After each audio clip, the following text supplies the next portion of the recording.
Whatever the occasion, effortless elegance is right this way. Because Hilton brings you new ways to stay courtesy of the Nomad London. And it doesn't stop at award-winning dining in a space draped in velvet and illuminated by vintage chandeliers. No, this day goes beyond with unparalleled personalized service and attentive hospitality. Oh, and did we mention the Nomad London can be booked using your Hilton Honors points at Hilton.com? Hilton, for the stay. So, you just started using LinkedIn Premium. Now what? Well, on your premium company page, you noticed around 7.5 times more page engagement and 5 times more page views. Well done. And now, new clients are messaging you. All because you're using LinkedIn Premium, which helps you get the business growth you want. Think big, small business. Think big.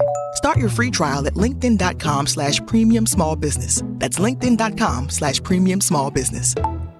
Llegaron los nuevos McCrispy Strips, listos para aventurarse en la mezcla de mayo ketchup, la barbecue que quedó en el fondo de la cajita, Hot Fudge Sundae y en la nueva Creamy Chili McCrispy Strip Dip. Los nuevos McCrispy Strips, ahora en McDonald's. Ba ba ba ba.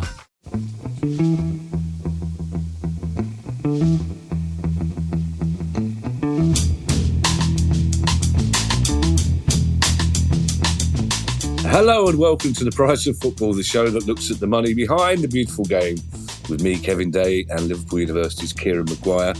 If you rewind to the start, you may just about hear Kieran go rock, which is his new way of telling me we're ready to record the pod. Morning, Kieran, how are you? I'm irritatingly cheerful, Kevin, for a change. Nice weekend. What'd you get up to? Yes, well, on the Friday night, myself and the Baroness, we went out for dinner with Nick DeMarco and Rippon, his husband. So we all had a fantastic small plates meal, as you would expect, of course, in Brighton. It was absolutely fantastic and, delightful company. We had a fantastic time. And the word amortisation was not mentioned once because I think both of our partners are probably fed up with that. It would have been nice if both your partners were just discussing amortisation across the top of you while you talked about Airfix models or typewriters, whatever it is. Before we start, Kieran, another quick reminder. Producer guys asked to say this. Club members now get each questions and news episode as soon as it's ready, rather than having to wait until First Thing Tuesday for the weekly questions episode or First Thing Thursday for our weekly news episode. We usually record each episode the day before it goes out, sometimes the day before that. So if you join the Price of Football Club, you'll get each episode the day before everyone else. Just to go to priceoffootball.com to join the club. Now, it's questions day, Kieran. The first question comes from me, and that is, can we keep this tight? Because some of us have got a FA Cup trophy parade to go and attend. Did that involve winning the FA Cup? I think it did, yes. I mean, you're all right. You finished above us, didn't you, in the table? So that's good. Brighton finished above us. We'll take beating Spurs and Liverpool in the last week of the season. I can live with that.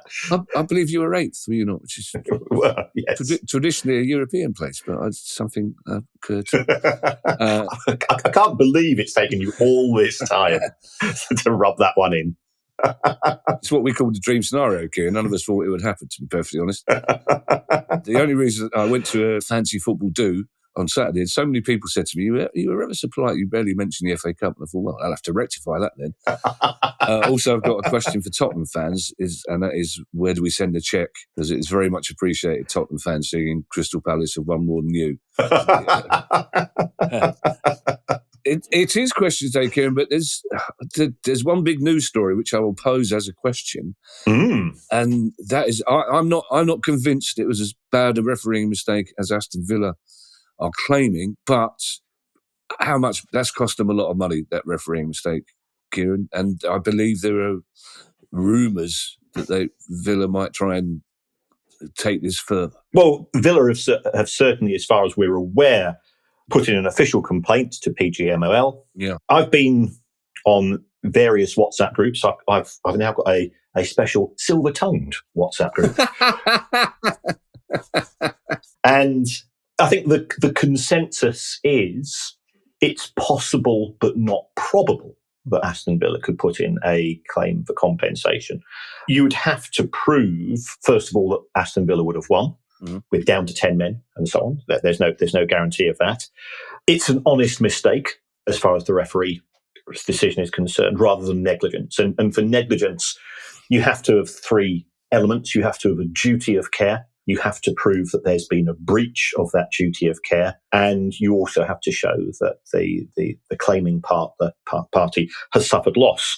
So it is tricky. And I said to one of our secret lawyers, well, hold on, we're aware that Wycombe Wanderers and Middlesbrough both put in claims against Derby County for compensation when Derby got into the playoffs and one season, and Borough didn't, and the following season Wycombe were relegated and Derby went, and both of those were settled. But as our lawyer friend said, well, hold on, that's a settlement, that's not a judgment. And given that Derby County were in administration at the time, this was sort of a bit of utilising the fact that the administrators would have struggled to sell Derby County. It would certainly have been more difficult for them to sell Derby County if there were two outstanding legal claims. So this was a practicality. And also, and I think this was an interesting one from one of our secret lawyers, he said, if Villa put in a claim and I was on the other side of this as a defending lawyer, I say, okay, let's litigate the whole season and look at every refereeing decision to see how many errors took place. Yeah. And that would just snarl up the system to such an extent that you'd never get round to a judgment. So it could happen. I've been on panels before with some of our lawyer friends, and they've said, I think it's something they don't want. They genuinely don't want, because they're sports fans as much as we are. And again, it will be a very, very complicated and slow process. So the amount of money involved would have to be huge to warrant somebody wanting to go down that route, because the legal costs would be very extensive. Well, also, you'd have to have a judge who is completely steeped in football for a start. You need a judge who understood the game of football and the laws of football. And I know this is not a football pod, Kieran, but this does revolve around money, potentially. The ref's biggest mistake was blowing the whistle too quickly. Yeah. But if he'd allowed the ball to go into the net, I think VAR would have upheld his decision. Even on Match of the Day last night when they were discussing the actual regulations, I think VAR would have said that's not a big enough mistake to overturn, because the ball was out of his hands for a millisecond. It's as simple as that. And you could argue that the keeper was under threat or whatever. So I don't think VAR would have said it. And finally, Villa should be suing their keeper. If they're going to go down the ranks of suing somebody, the reason they lost was their keeper made a spectacular error of judgment. In his final game? In his final game, in the last seconds of the first half, taking down a player who was heading away from goal and who spent the whole season not recognising what to do with the ball if he was in front of goal anyway. So if I was a Villa fan, I'd be far more annoyed with him than with, and I think for Villa to say, well, we shouldn't have had a rookie ref for a game of that importance, I understand that to a degree. I feel slightly sorry for Howard Webb, who was also at this I was at the playoff final on Saturday, having ascertained, Kieran, by the way, from the EFL, that no Sheffield United or Sunderland fan lost a ticket because I was there. And they went, no, we would have given it to some other freeloader. Don't worry.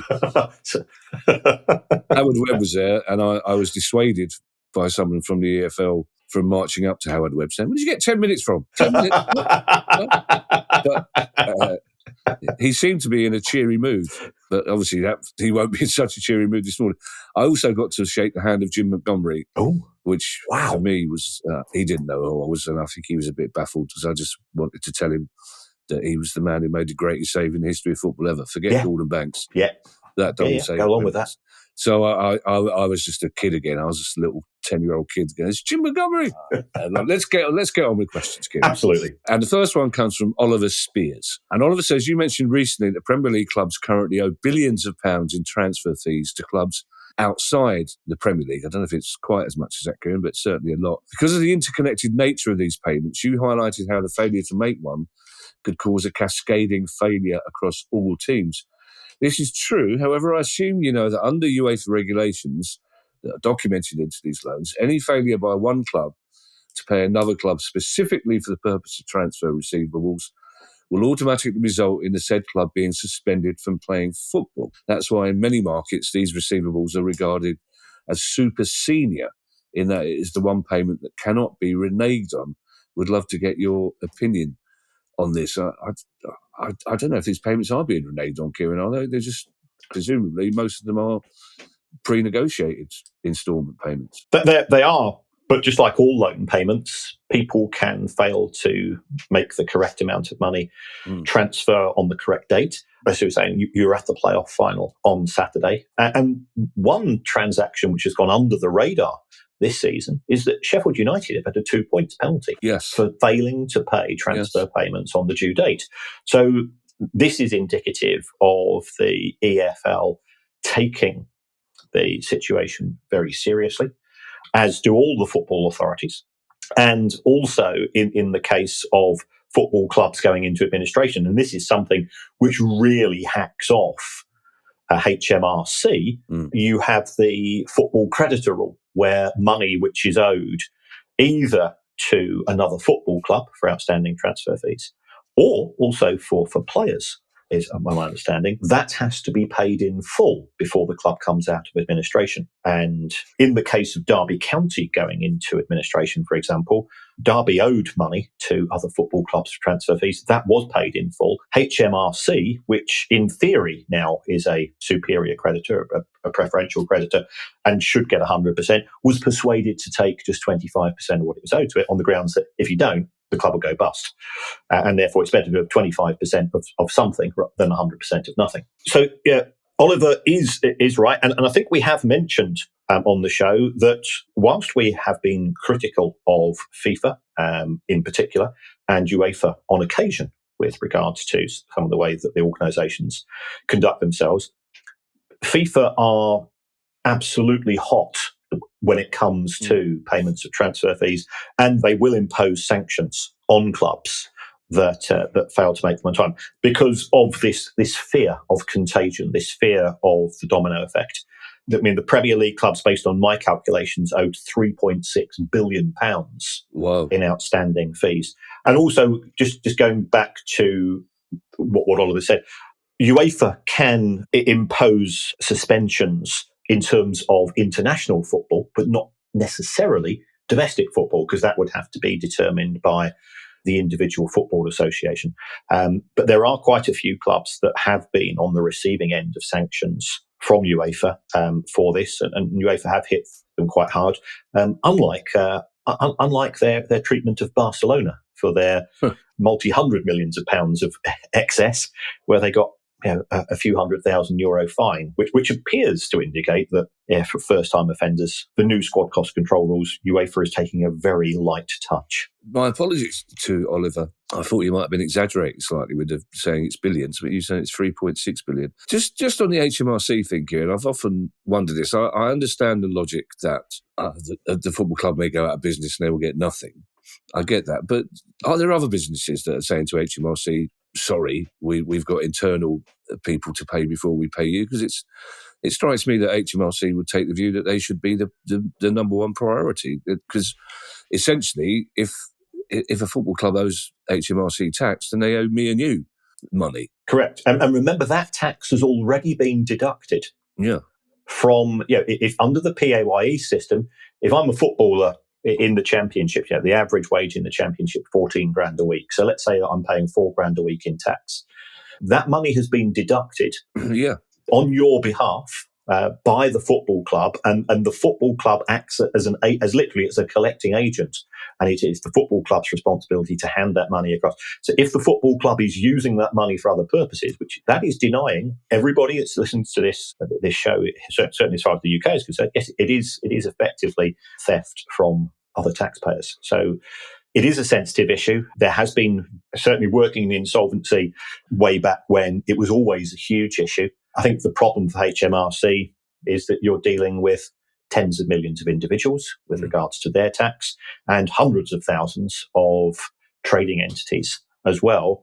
It's impossible to keep on top of it all. HMRC, and I'm not getting out of violin here, HMRC is under-resourced, and put under a lot of pressure. So keeping an eye on individual cases is difficult. In the case of Derby County, Mel Morris, an extremely successful, extremely wealthy person, chose to put the club into administration, and it cost HMRC, it cost the UK taxpayer £21 million in the 75% that they didn't receive. You may have clarified this for me before, Kieran, but bear in mind I've drunk a lot of champagne in the last 9 days.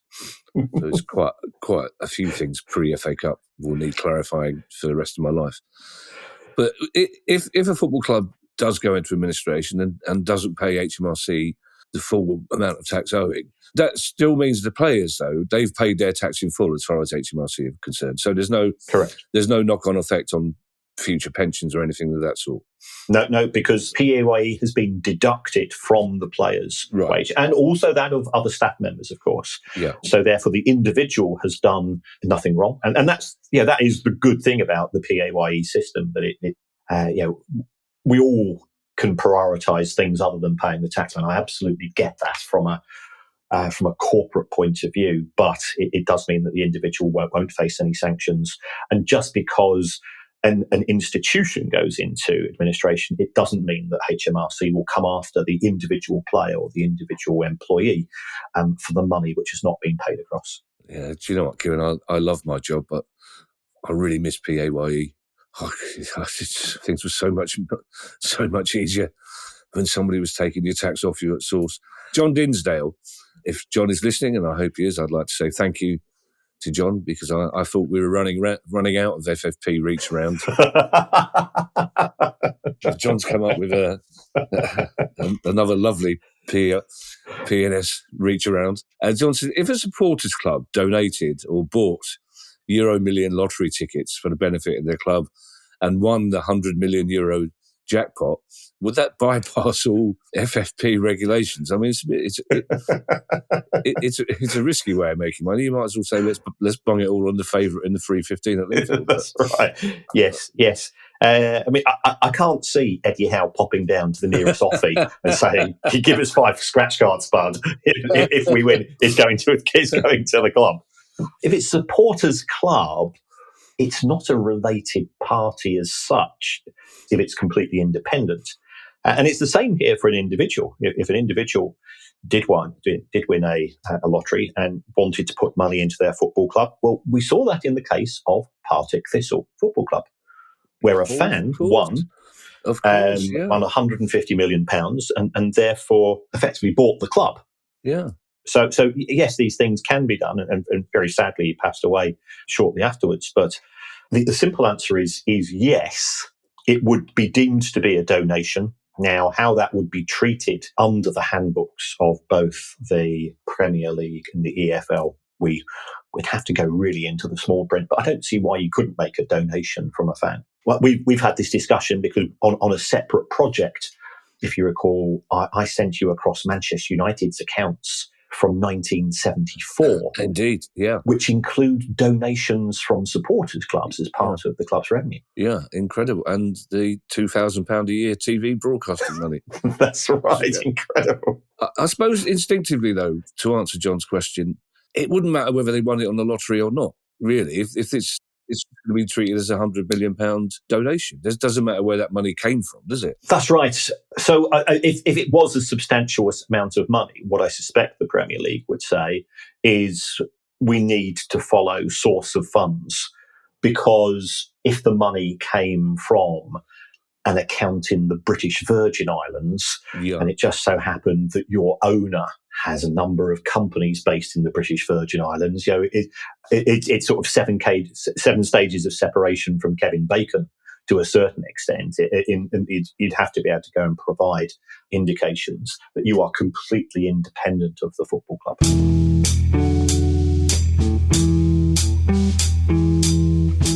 If you've shopped online, chances are you've bought from a business powered by Shopify. You know that purple Shop Pay button you see at checkout? The one that makes buying so incredibly easy? That's Shopify. And there's a reason so many businesses sell with it, because Shopify makes it incredibly easy to start and run your business.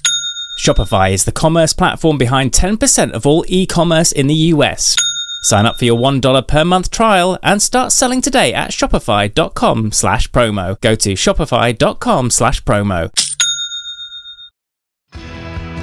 You know that feeling when someone shows up for you just when you need it most? That's what Uber is all about. Not just a ride or dinner at your door. It's how Uber helps you show up for the moments that matter. Because showing up can turn a tough day around or make a good one even better. Whatever it is, big or small, Uber is on the way, so you can be on yours. Uber, on our way.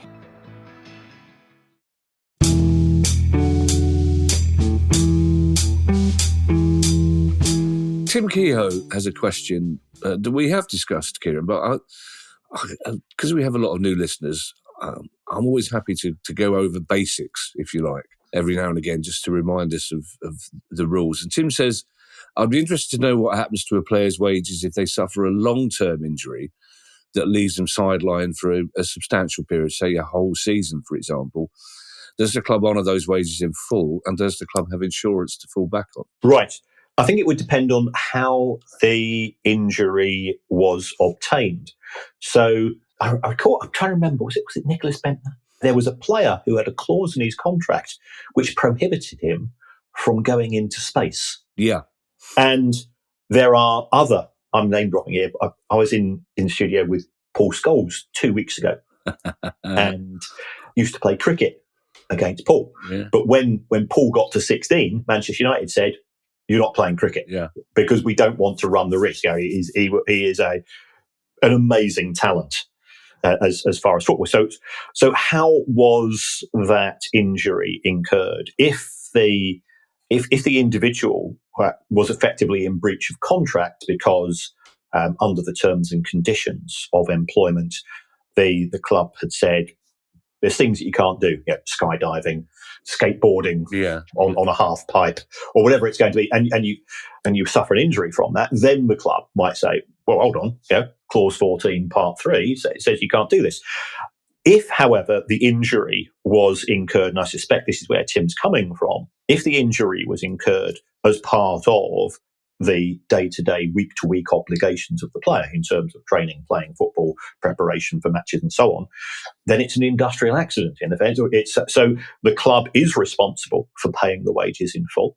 Does the club have insurance to fall back on? The answer is it depends. I've spoken to a few clubs about this, and some clubs have said, yes, we do have a policy, but by golly, it's expensive. Yeah. Because if you think about the number of injuries that you see in football, and I've spoken to other clubs where they said, we effectively self-insure, that we set aside a bit of money each year, and some years we might just have 2 long-term injuries, and other times we might have 6. And because we put this money aside, this sort of it's like that little pot of money that your mum used to keep behind the sideboard, or whatever it was, in case something happened. So it very much depends on a club by club basis.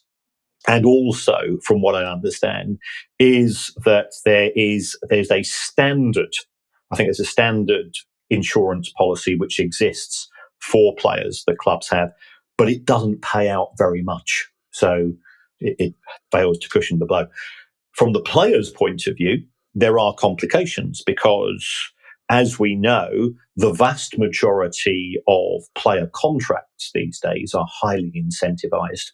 So appearance bonuses, win bonuses, and so on. So if you are not playing for a long period of time, that will have implications for your take-home, because you won't be earning the bonuses that you would have earned otherwise. My mum didn't have a little pot of money, Kieran, because my mum had a very profligate attitude to money we didn't have.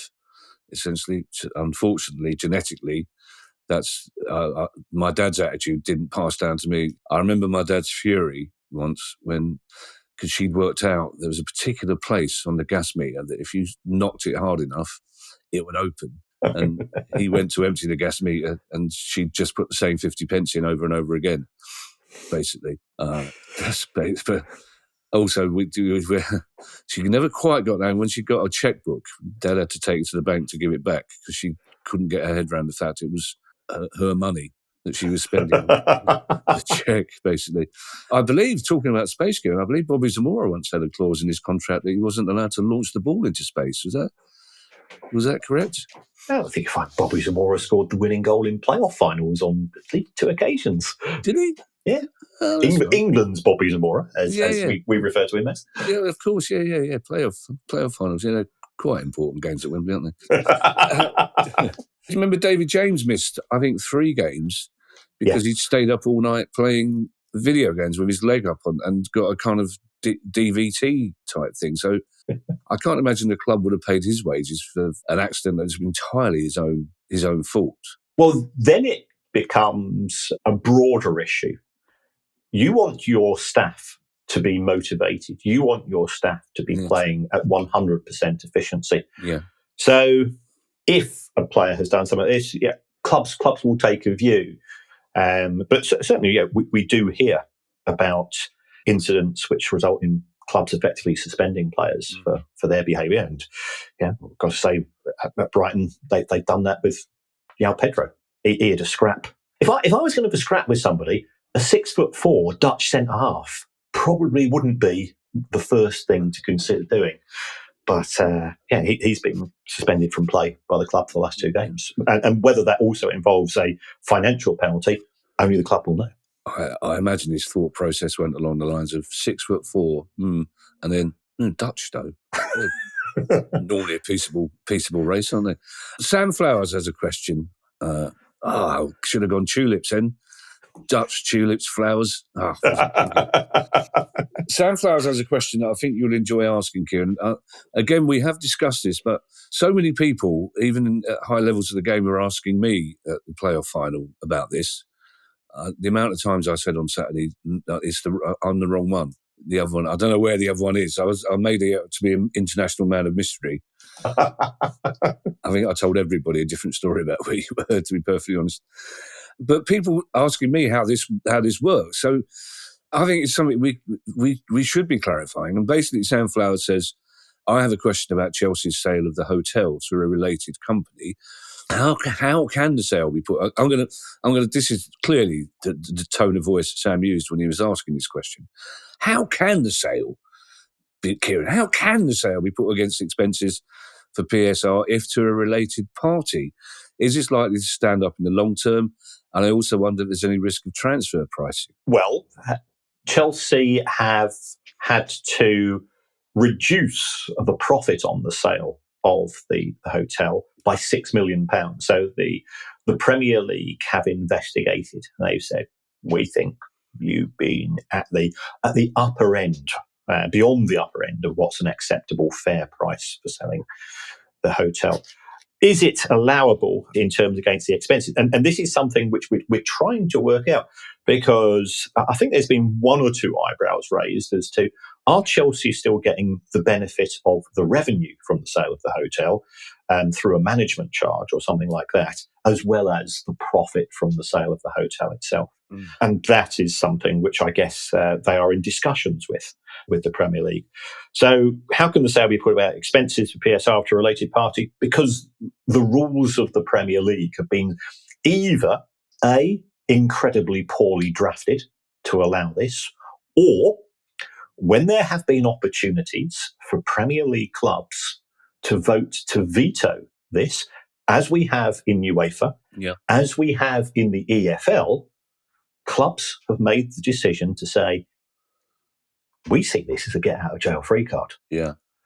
So you can only sell that hotel once. You can only sell that car park once. But it certainly is advantageous for clubs based in London because of higher property prices. So therefore, whilst the other clubs will be muttering against their breath, they'll also be saying, we can do that. I mean, there's been talk about, for example, both Aston Villa and Manchester United selling the women's teams. Yeah. Because Villa are under a lot of pressure in terms of PSR. Manchester United, as we know, have not qualified for Europe next season. There'll be financial implications of that. So they say, it's a loophole. Let's not close it because it could be beneficial to us. And this is something where I do think that the Premier League's opposition to the independent regulator comes under scrutiny, because if UEFA say you can't do it, and the EFL say you can't do it, and the Premier League says, well, we do it because it could be beneficial for some of our clubs, it really doesn't support the Premier League's view that self-regulation. For me, self-regulation leads to self-interest, and this is what I've got here, classic self-interest. I absolutely understand. If I was a Premier League owner, I'd probably say, well, no, we leave the rules as they are because it's in my interest to do so, but it is very complicated. So is there a risk of transfer pricing? And for people not familiar, transfer pricing is normally where you've got a group of companies. So let's take Apple, for example. If I was Apple, what I would do is that all of my iPhones that are coming into Europe, I'd probably put them very close to sale price. I'd bring them first of all perhaps into Luxembourg or to Ireland, which is a very low rate of tax, and then transfer them to England at effectively the same price or a different price, where it meant that the sales in England or the sales in Germany or the sales in Belgium generated no profit, and all of the profits were generated in Ireland or Luxembourg. So that's what I think he means by transfer pricing. Is there a danger? It's in the same country, so it's less of an issue. At the same time, it's within the rules. It stinks. It fails the smell test, but smell tests carry no weight in law. Mm. Oh, they should do. That'd be great. Two lawyers arguing about a smell. We'll be covering the Man United financial implications in some detail on our news pod this week, Kieran. Suffice to say, they are fairly drastic. And knowing the way that Ratcliffe works, it's going to be people at the lower end of the scale that suffer. Yeah, punch down. That's his, not up. We don't do that in Manchester. Are you implying, Kieran? And I feel every time we say the words Chelsea Hotel, we should have a little sting. We should have a little musical sting underneath Chelsea Hotel. I seem to think, Kieran, you're implying that not only have Chelsea sold the hotel, but you're saying they might still actually be making money from the hotel. Well, we haven't seen the details in full as to who the new owners, which I think is Blueco 22 or something like that, whether they are paying Chelsea Football Club for a management fee for the hotel. It could be. Okay. Perfectly within the rules. Our next question, Kieran, is from Mark Perry, and it's another take on the West Ham stadium. I'm guessing that Mark is a West Ham fan because he spells his name with a C, not a K. And in my indication, that's just about every Mark I know with a C supports West Ham. I don't know why. Also, clearly, Perry leads me to Fred Perry, leads me to West Ham. Again, I don't know why. But Mark Perry has this question. It's an interesting one. He says, we hear a lot about the low rent West Ham are contributing to the London Stadium. I presume that West Ham receive all ticket sales. However, what about hospitality or even refreshments purchased to the stadium? Would they go to London Stadium and not West Ham? Otherwise, why would such low rents have been agreed? Hospitality at football matches, that goes to West Ham. They sell those boxes to, that's West Ham's corporate department will do that.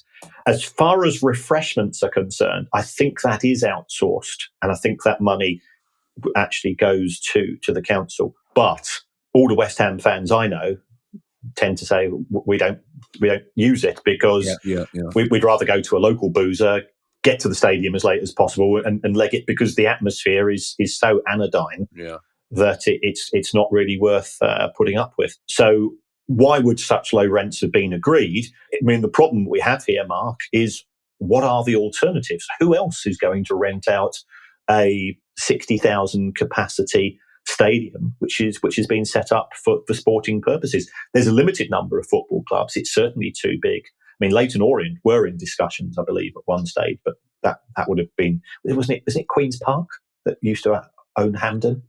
Orient. Barry Hearn, the plan was that Orient had the hockey stadium. Right, okay, right. That was when Spurs were the prime suspects in maybe going to the Olympic Stadium, and Barry Hearn put this plan together for them to play in there.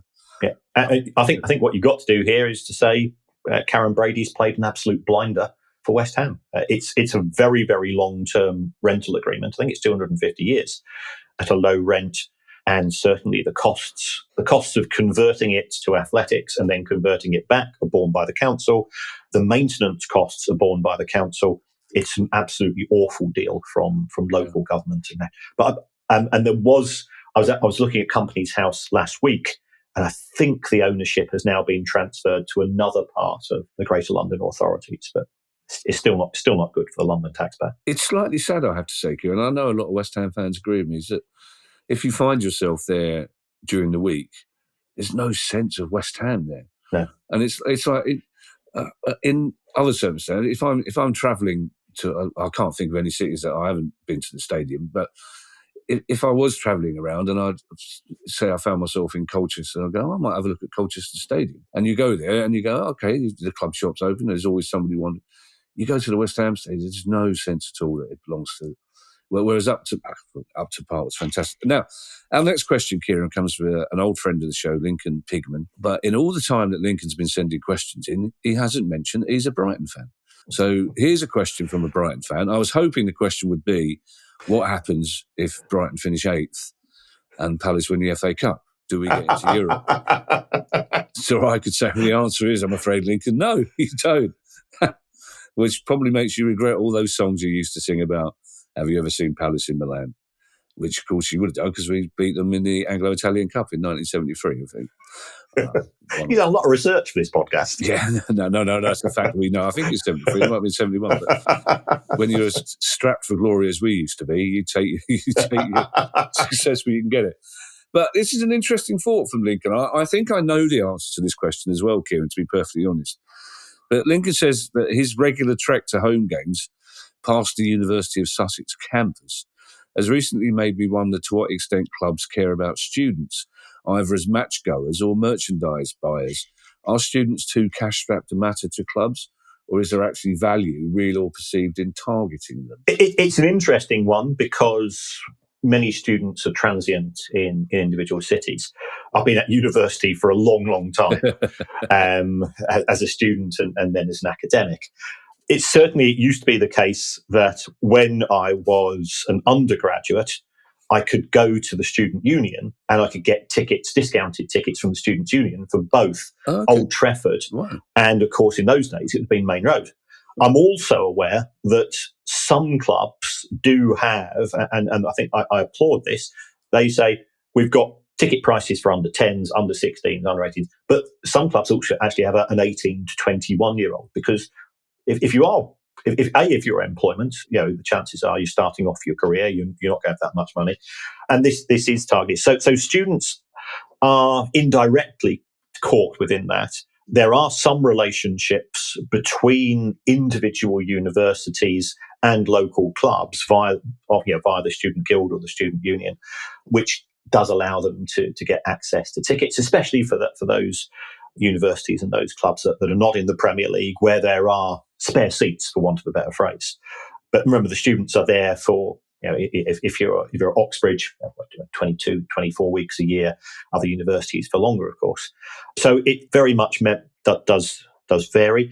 As far as Brighton are concerned, as the club, they are very, very caring about the students, because the students provide the vast majority of the staff on match days in catering and so on. So it's a big recruitment area as far as the club is concerned, in trying to get hold of people to do and this is it's outsourced to Sodexo, whoever it tends to be. And again, this quite often happens because it's for want of a better phrase, it's student work. Yeah. When I was an undergraduate, I was a postman. I worked in parcel offices. I bag things up. You do anything because that's your mentality as a student, is trying to earn a few extra bob. So there is that. And also, I teach on the football MBA course at the University of Liverpool, as people may be aware. Clubs are absolutely brilliant in terms of, we'll have chief executives, we'll have people from a variety. It's just like, the very kind and generous people at clubs that give up their time to come on the podcast. Well, They do that at university, and also places like UCFB and so on. I think clubs are aware that undergraduate and postgraduate students are a potential source of employees for them in terms of management roles and a variety in marketing and so on. So I think the more progressive clubs see this as not as a cost to them, but as an investment, building up relationships, networking, and having a knowledge exchange. And in fact, some of my students my annual assignment for students is pick a football club, any football club, and I want a financial assessment of it. And some of the really good ones, if I know somebody at the club and I'll speak to the student, says, look, I think this is a really good piece of work. Do you mind if I submit it to the club? Wow. It's all for starting a conversation. Yeah, of course. Sorry, can you UCFB? University College Football Business. It's got a campus at Wembley. Oh, okay. It used to have a campus at Turf Moor and the Etihad. Campus at so it's a private college. Oh, okay. I didn't know. But it specialises in football. I didn't notice the Wembley campus, but then I had other things on my mind. Okay. I don't think they had any classes on the Saturday. Well, not in football business. They had certainly had some. Never mind. Let's not go there. When it comes to attracting student fans, though, Kieran, into the ground, I think the prescient phrase you used was not in the Premier League, because the Premier League clubs can sell every single ticket they've got without having to offer discounts to students, pretty much, can't they? Yes, I mean, we've been having this discussion on a broader level that there is certainly a perception that some Premier League clubs now feel that season ticket holders, that senior fans, that anybody who you might broadly describe as a concession isn't what they're after. They're after that short-term dopamine hit of the tourist fan. But that doesn't apply to every club in the Premier League. So we mustn't cast everybody as having the same mentality. But some clubs are just focused on money, and others are aware that they still have to work really hard to get fans to attend. So some fans don't. Some clubs don't. And that's because they're spectacularly successful brands in their own right.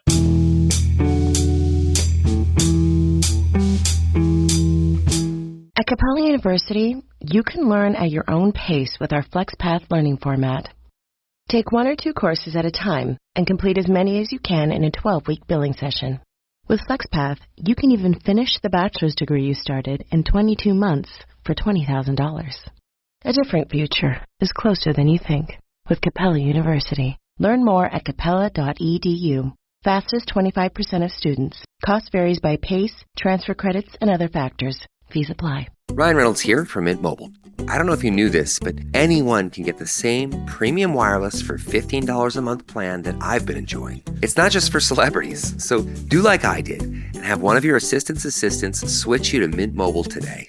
I'm told it's super easy to do at mintmobile.com/switch. Upfront payment of $45 for 3-month plan, equivalent to $15 per month required. Intro rate first 3 months only, then full price plan options available. Taxes and fees extra. See full terms at mintmobile.com.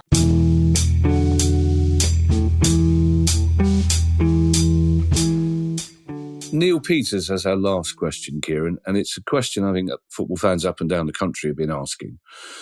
And the question is this: at what point are Wrexham going to find themselves up against profit and sustainability rules?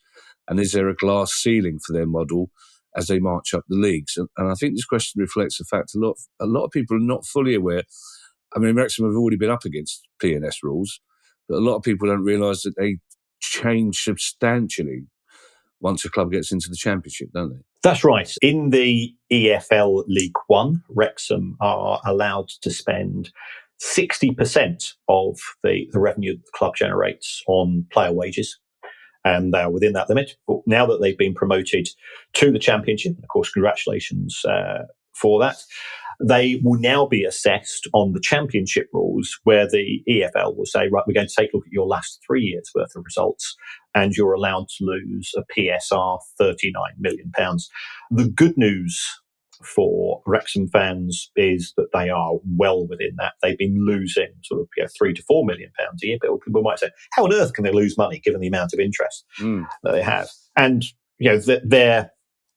their revenue generating, I think they generated 3 times as much money as any other club in League Two last season in 23-24. I'd expect them to be right at the top end. Wrexham's biggest success is its commercial and sponsorship. Now that it's part of the EFL, Wrexham generated more money from sponsorship in League Two than some clubs did in the Premier League last season, which is an amazing achievement. And hats off to everybody connected to Wrexham for that.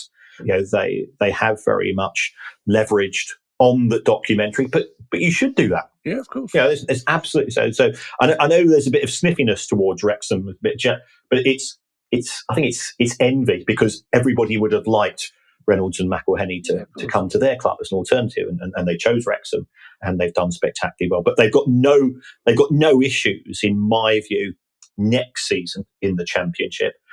What they will find is that where they've been the highest revenue earners in League Two in 23-24, and probably the second highest earner behind Birmingham City in 24-25, they've got 3 clubs coming down in receipt of parachute payments. They've got some big hitters in the championships, the likes of Derby and Borough and so on, and Sheffield United, Sheffield Wednesday, and all of this. So I think they will be finding it a significantly more challenging financial environment, and they won't necessarily be in the top 3, top 4 budgets they've had historically. As to the second part of Neil's question, I think that would be a harder one. The glass ceiling one would be harder to answer if Wrexham was still fan-owned.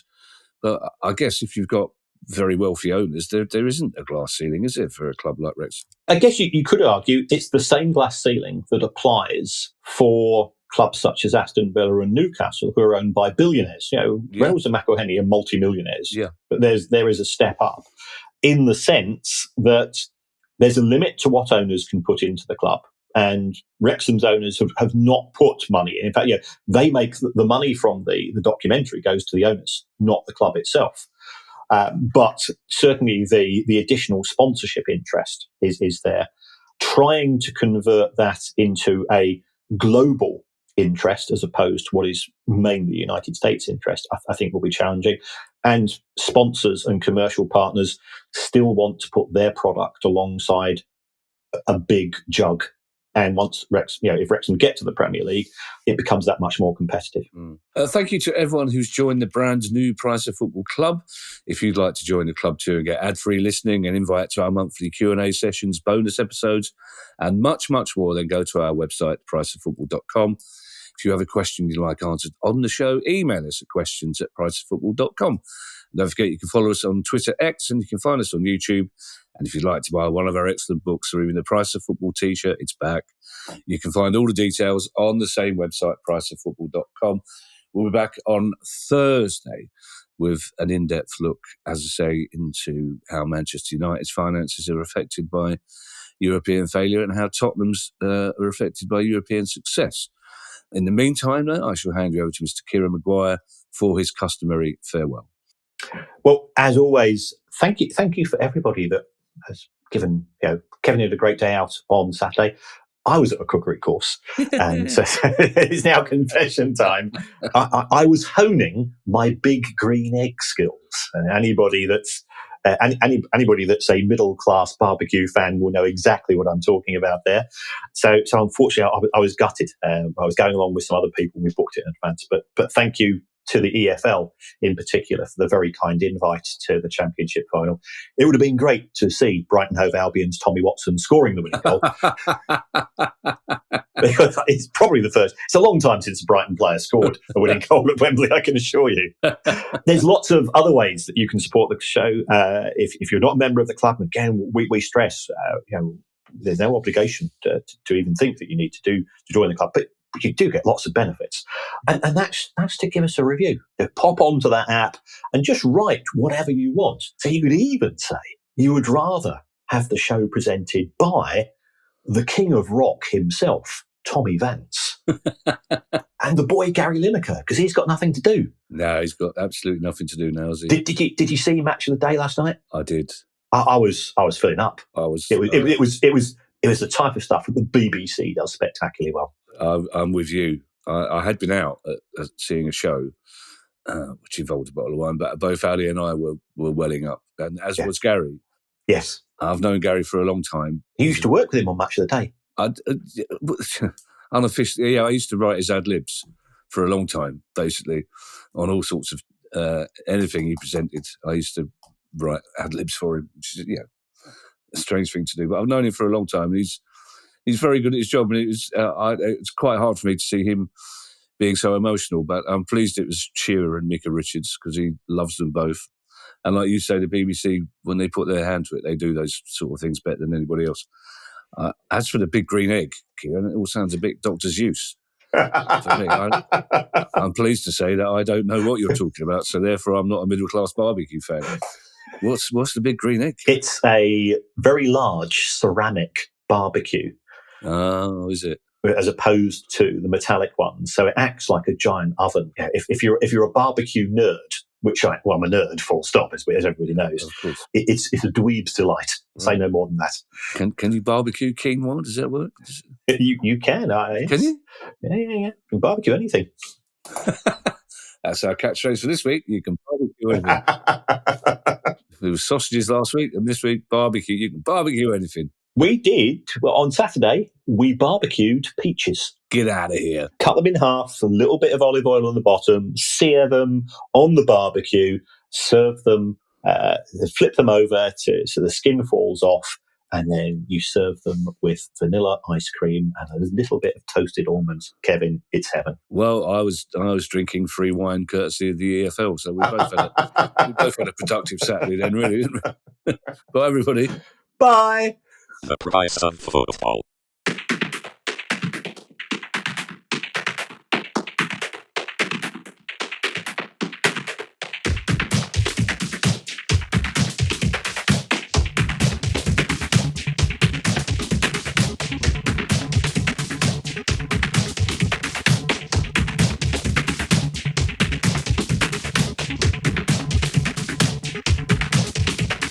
The price of football.